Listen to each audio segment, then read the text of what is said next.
Hola, ¿cómo están? Mi nombre es Leonel Emanuel Seoane, pertenezco al grupo 7 y vamos a hablar de las relaciones de consumo en el derecho argentino. Bueno, nosotros sabemos que el consumidor y el usuario, si ven que miro para allá es porque tengo el PowerPoint y me voy guiando a la hora de dar la presentación. Nosotros sabemos que el consumidor y el usuario son sujetos de preferente tutela por el derecho argentino. La protección del consumidor, como ya sabemos, se encuentra en la Constitución Nacional en su artículo 42.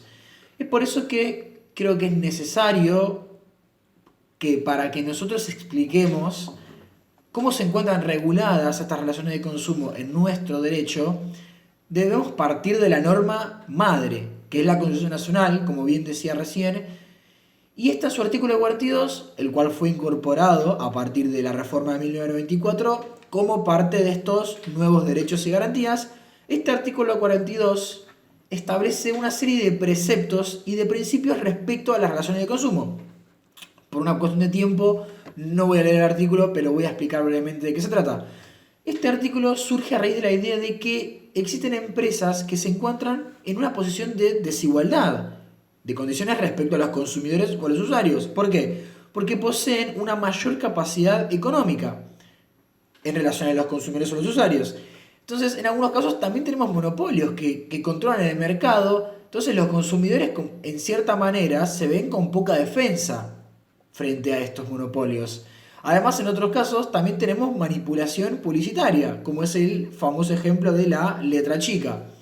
Y esto está conectado con el tema de la información. La información es muy relevante en las relaciones de consumo y cuando nosotros decimos que hay un desequilibrio en las relaciones de consumo, por un lado con el consumidor, por otro lado con el proveedor, el consumidor siendo la parte más débil de esta relación contractual, cuando nos referimos a este desequilibrio, no solo nos referimos a un desequilibrio en materia económica, sino en cuanto a la información.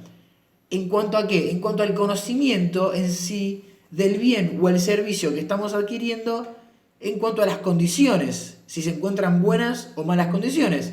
Entonces, es importante establecer esta distinción no solo en materia económica, sino en materia de información. Es importante también destacar que para proteger los derechos del consumidor, que el consumidor, como recién habíamos mencionado, es la parte más débil en esta relación de consumo, se dictó y se estableció esta norma, así como la ley 24240, que es la ley de defensa del consumidor, o la ley de defensa de la competencia, por ejemplo, que es la ley 27442, que también se complementa con el DNU 274 del año 2019, y lo referido a las normas del Código Civil y Comercial, de las cuales vamos a estar hablando en breve. Además, este artículo de la Constitución implica ¿qué principio? El principio de la buena fe en las relaciones de consumo. ¿Por qué? Porque se prevé que los proveedores van a actuar acorde a derecho y obviamente van a evitar atentar contra el consumidor. Un ejemplo, uno que espera que si compro una heladera me la van a dar en las condiciones correspondientes, en las condiciones pactadas. No me la van a entregar sin la función de congelado, por ejemplo, alegando que cuando se llevó a cabo este contrato, que cuando yo llevé a cabo este contrato de compraventa, no expresé que quería que tuviese tal función. Entonces, asimismo, primero se podría decir que el principio general que rige en esta materia es que siempre vamos a aplicar la norma que es más favorable al consumidor. Entonces, en este caso estaríamos aplicando un principio que es de protección al consumidor, justamente, la parte más débil del contrato. Asimismo, los artículos 3 y 37 de la Ley de Defensa del Consumidor y el 1094 del Código Civil y Comercial refuerzan la protección que se busca hacia el consumidor o usuario, estableciendo que en caso de duda sobre la interpretación de los principios de la ley y de los contratos de consumo, ¿qué va a prevalecer? Bueno, prevalecerá aquella que resulte en sentido más favorable al consumidor. Ese es el principio general que rige la materia. Ahora vamos a pasar a continuación a desglosar este artículo en cuestión de la Constitución Nacional y ver cómo se encuentra reflejada su reglamentación en nuestro ordenamiento jurídico, explicando desde nuestra perspectiva los puntos más importantes. Y por último, y a modo de resumen, básicamente el objetivo del legislador, ¿cuál es? Que las relaciones de consumo sean menos desiguales, más equitativas. Por eso es que se trata de establecer un derecho a la información del consumidor, por ejemplo.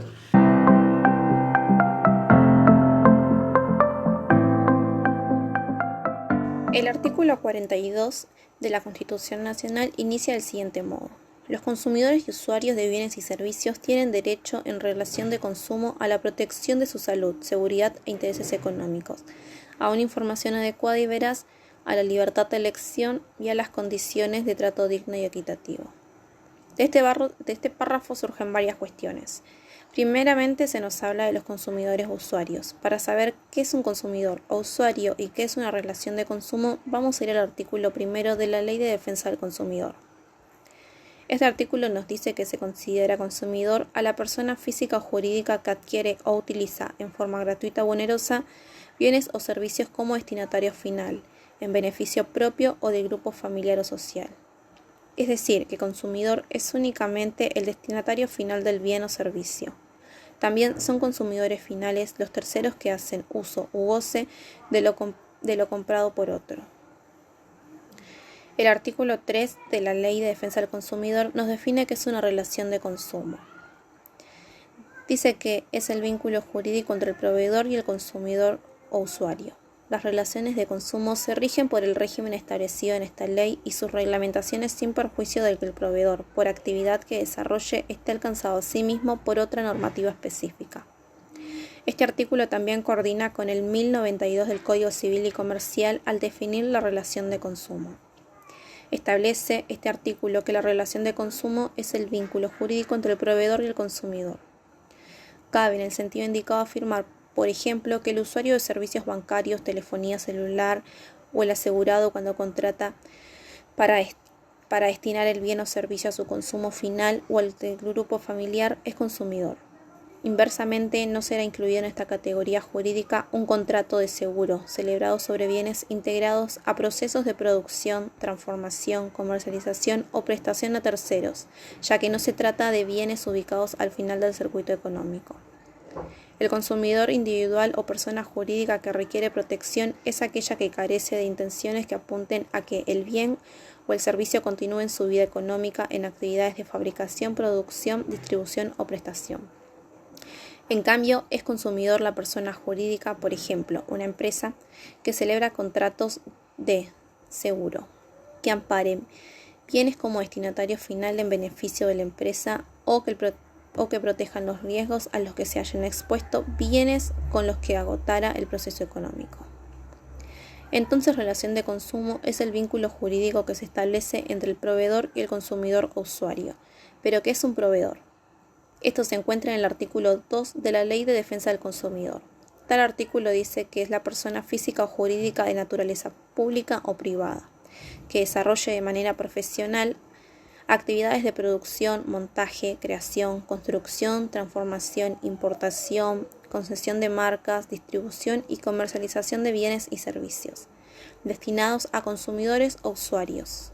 Todo proveedor está obligado al cumplimiento de la presente ley. Es decir, el proveedor es todo aquel que interviene en la cadena de producción, exceptuando a los profesionales liberales, como los abogados, contadores, psicólogos, etc.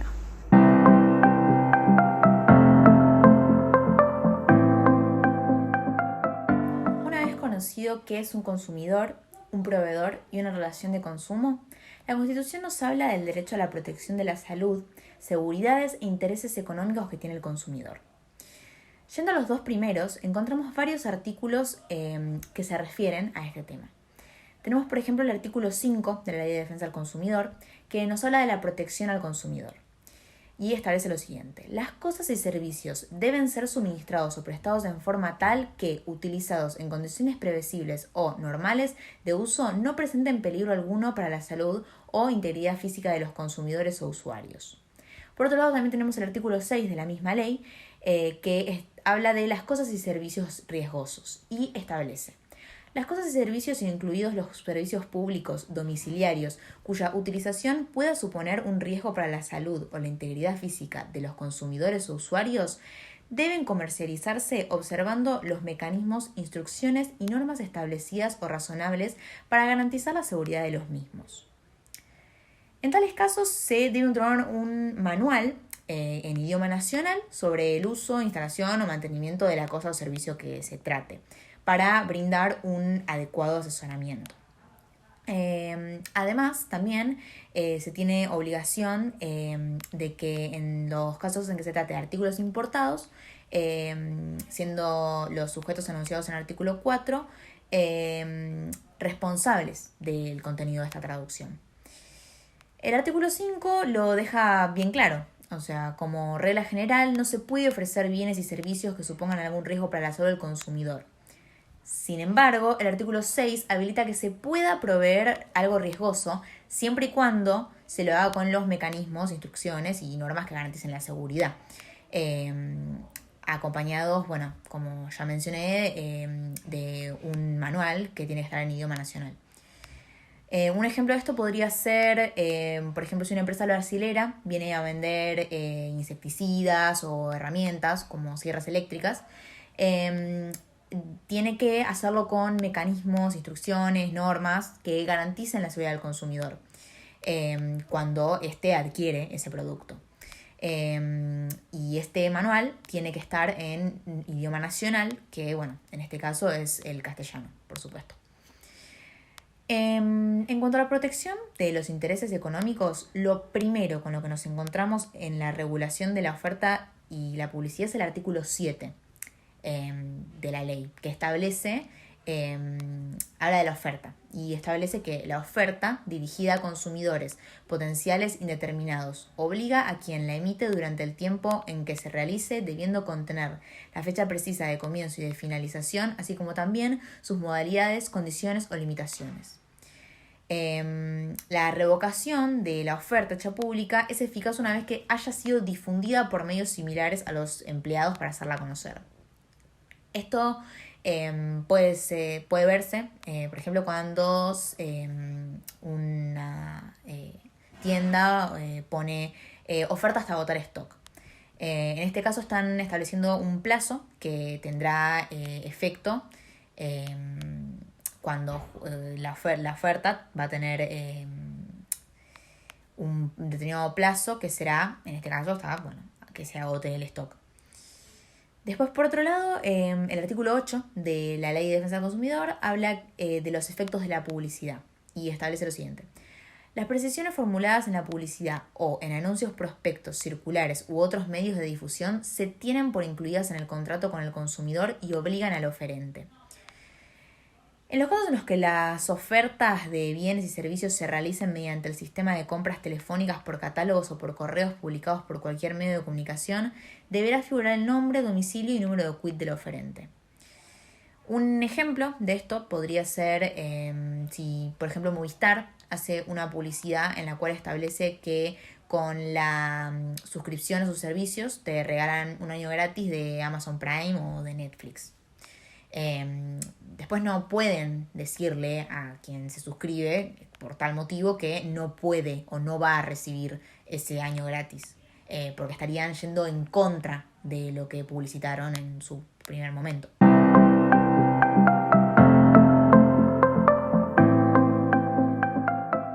Esta protección de los intereses económicos del consumidor o usuario se encuentra relacionada y reforzada con una gran variedad de artículos a lo largo de toda la ley.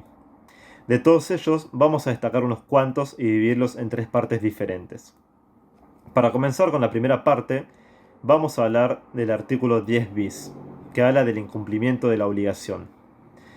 En este artículo se establece una serie de facultades que el consumidor tiene para llevar a cabo cuando el proveedor no cumpla con sus obligaciones. Estas facultades son exigir el cumplimiento forzado de la obligación, si es que ello fuera posible, aceptar un producto o servicio equivalente, o rescindir el contrato con derecho a que se le restituya lo pagado. Y todo esto sin perjuicio de las acciones que aún pueda llevar a cabo el consumidor por los daños causados. Luego el artículo 10 ter nos habla de los modos de rescisión, y en este se establece que la contratación de un servicio podrá ser rescindida a elección del consumidor del mismo modo en que se llevó a cabo. Es decir, si yo contrato un servicio de cable por internet y luego quiero rescindirlo, puedo hacerlo tranquilamente a través de internet, que fue como lo contraté. No pueden exigirme, por ejemplo, que me haga presente en la sucursal. Luego el artículo 10 quater nos habla de la prohibición de cobro y establece que esa rescisión de la que hablábamos debe resultar gratuita para el consumidor.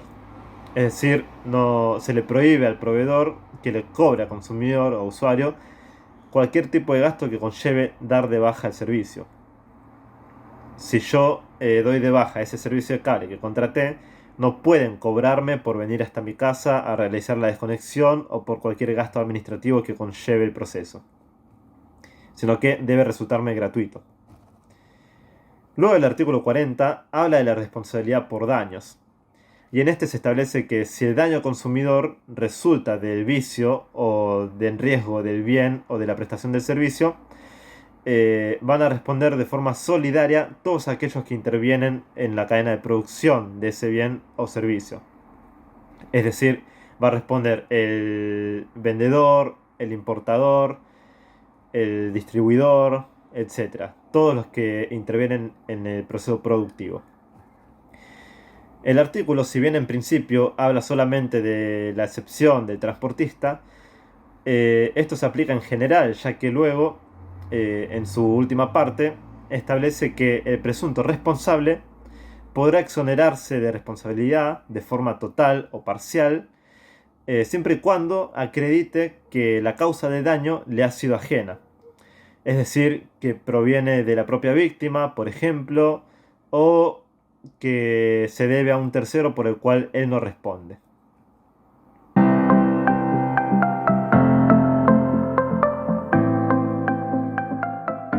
Pasando ahora a la segunda parte de esta serie de artículos que tienen que ver con la protección de los intereses económicos del consumidor o usuario, vamos a continuar hablando a partir del artículo 40 bis, que refiere al daño directo.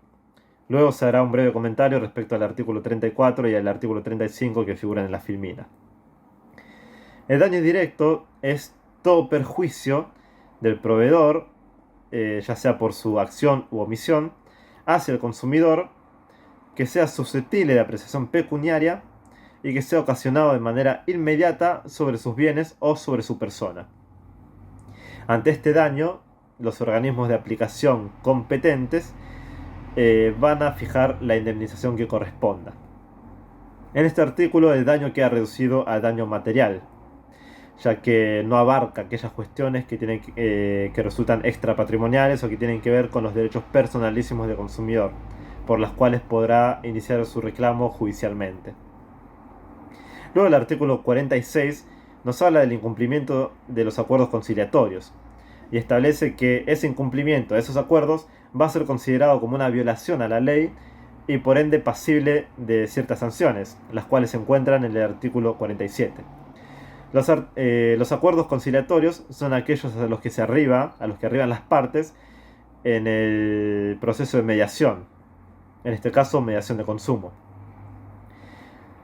Y las sanciones que establece el artículo 47 son un apercibimiento, una multa que va de los 100 a los 5 millones de pesos, el decomiso de las mercaderías y productos que hayan sido objeto de la infracción, la clausura del establecimiento o suspensión del servicio afectado por un plazo de hasta 30 días, la suspensión de hasta 5 años en los registros de proveedores que pueden contratar con el Estado y la pérdida de concesiones, privilegios, regímenes impositivos especiales de que gozare. Estas sanciones pueden ser aplicadas de forma individual o conjunta, dependiendo del caso. Luego tenemos el artículo 52 bis, que habla de un tema que resulta de gran importancia, ya que es el remedio más efectivo para la producción masiva defectuosa, que es el daño punitivo.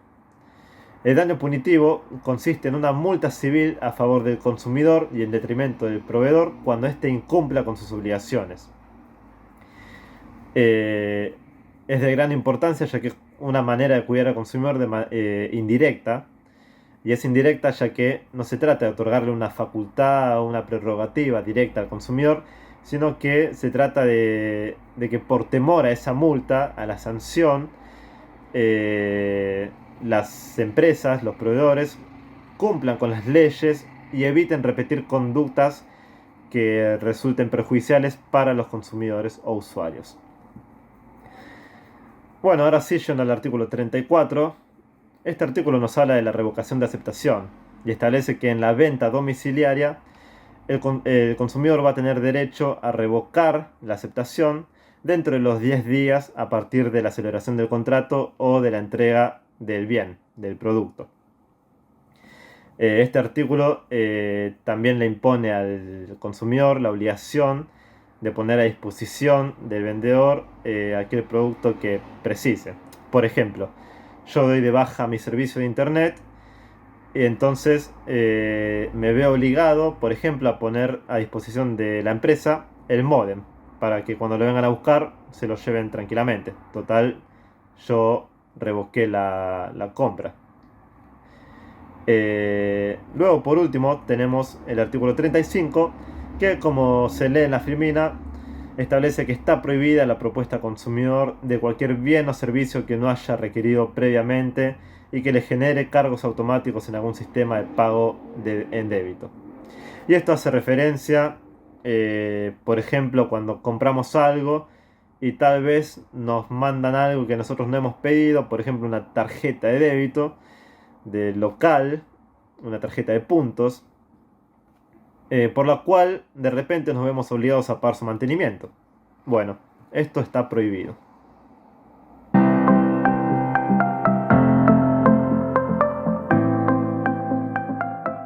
nombre es María Luz Mena y en continuación de lo expuesto por mis compañeros y compañeras voy a hablar de las garantías de las cosas muebles no consumibles.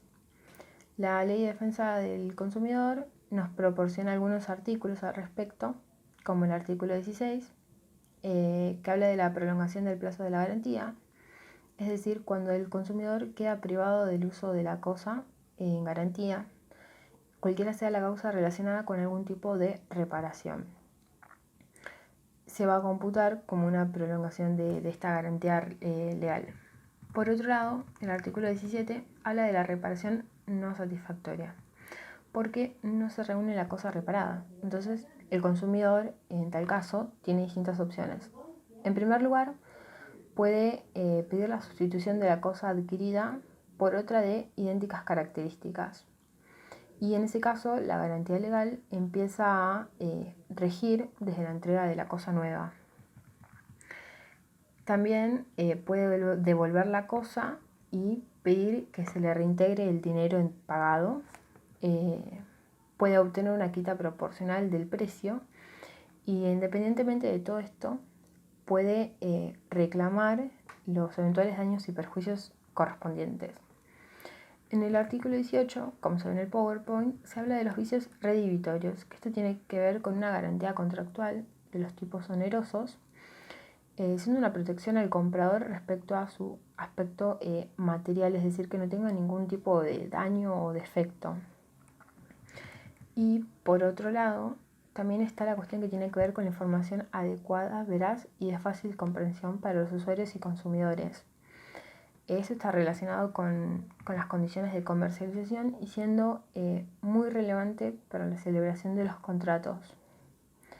Se encuentra previsto en nuestro Código Civil y Comercial en el artículo 1100 y también en la Ley 24.240 en el artículo 4, que luego va a ser sustituido por la Ley 27.250 en el año 2016, que establece la obligación por parte del proveedor de brindar información clara, comprensible, gratuita y en soporte físico u otro soporte pedido por parte del usuario o consumidor como un medio alternativo. Por último, también en el PowerPoint mencionamos el artículo 25, que trata de la constancia escrita en la que se establecen las condiciones de la prestación, siendo derechos y obligaciones de ambas partes.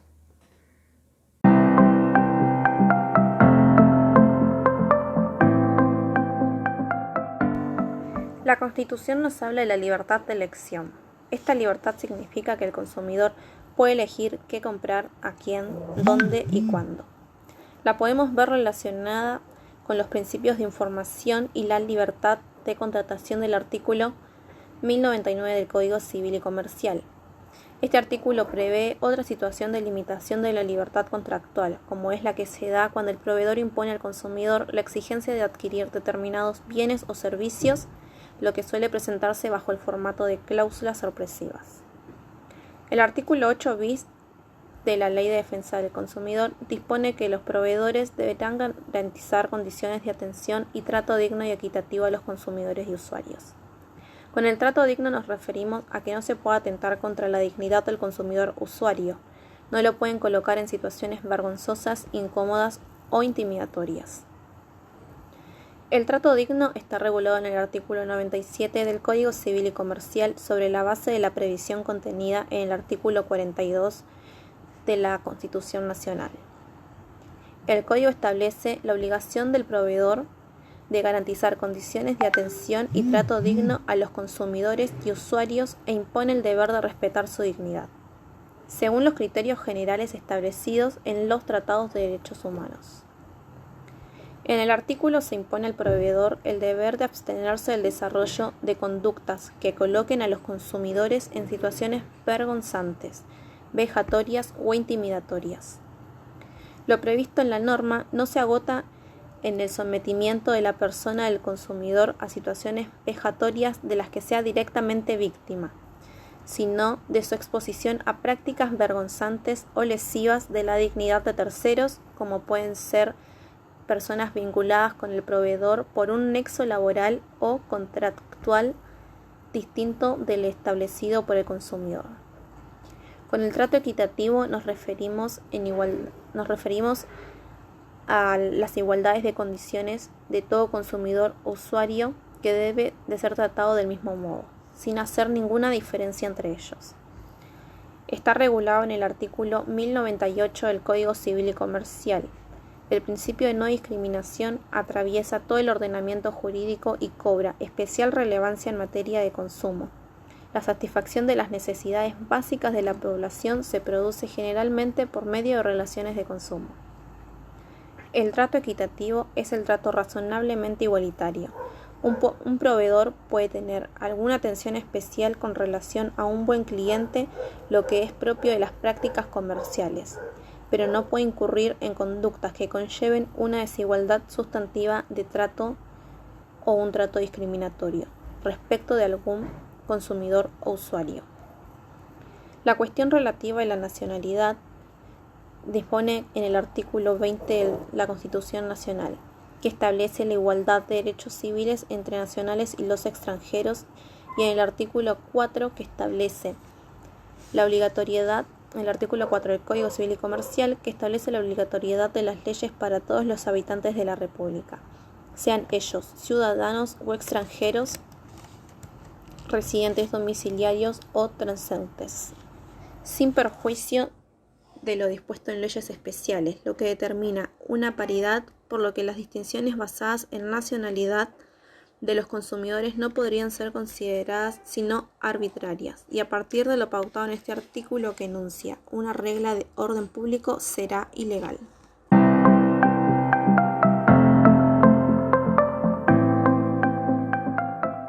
Bueno, y ahora para terminar con la presentación vamos a hablar sobre las autoridades y las legislaciones.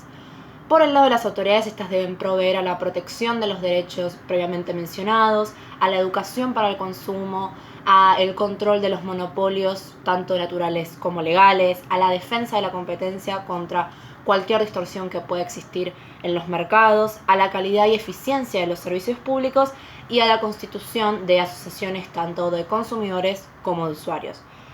Si nos enfocamos en la educación para el consumo, encontramos en la Ley de Defensa del Consumidor dos artículos, el 60 y el 61, que regulan estas cuestiones.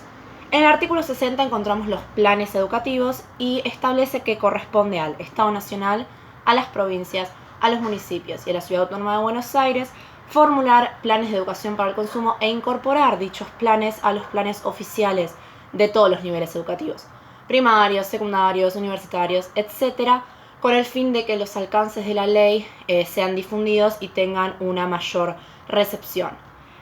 También otro objetivo de estos planes es fomentar la creación y el funcionamiento de asociaciones tanto de consumidores como de usuarios y también que la comunidad participe en ellas.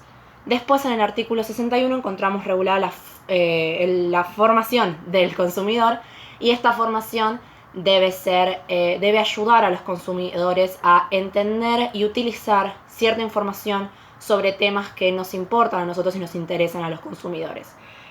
También esta información debe ayudar a los consumidores a evitar sortear ciertos riesgos que naturalmente provienen cuando consumimos productos o utilizamos servicios. Después, por el lado de la defensa de la competencia contra cualquier distorsión del mercado, lo que se busca acá es que existan y haya muchas empresas compitiendo en el mercado al mismo tiempo para evitar que se formen monopolios. Estos monopolios, como mencionamos anteriormente, pueden ser naturales o legales. Unos ejemplos de monopolios naturales pueden ser Metrogas, AISA, Edenor, que estas son empresas que ofrecen servicios de gas, electricidad y agua. Se los denomina naturales por su origen, no tienen intervención del hombre, y es lógico que se los denomine monopolios porque sería muy difícil y hasta casi imposible que existan muchas empresas ofreciendo servicios de agua, electricidad y gas al mismo tiempo. También se pueden generar monopolios cuando la gente, la sociedad, consume tanto una empresa que logra que no se consuma de la competencia. Así también se forman monopolios como puede ser McDonald's, Disney, Microsoft, etc. Y después, si nos vamos para el lado de la legislación, estas deben establecer los procedimientos eficaces de la prevención y solución de conflictos, marcos regulatorios de los servicios públicos de competencias nacional, y prever la necesaria participación, ¿sí?, de las asociaciones de consumidores y usuarios, como también de las provincias que estén interesadas en participar en los organismos de control. Yendo para el lado de los procedimientos, encontramos en la misma ley de defensa del consumidor, en el artículo 59, que está regulado los tribunales arbitrales. Estos van a actuar como amigables componedores o como árbitros de derecho común y se van a enfocar en resolver estas controversias que surgen con motivo de lo establecido en la misma ley.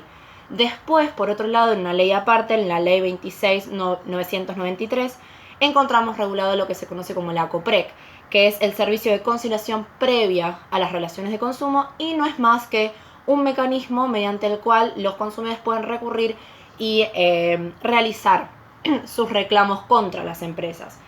Y por último, con la participación de asociaciones tanto de consumidores y usuarios, lo que se está buscando es la participación civil, la iniciativa popular. Es decir, que frente a estos conflictos jurídicos que surgen, se los escuchen a estas voces, se les den un lugar y se les dé importancia a lo que tienen que decir.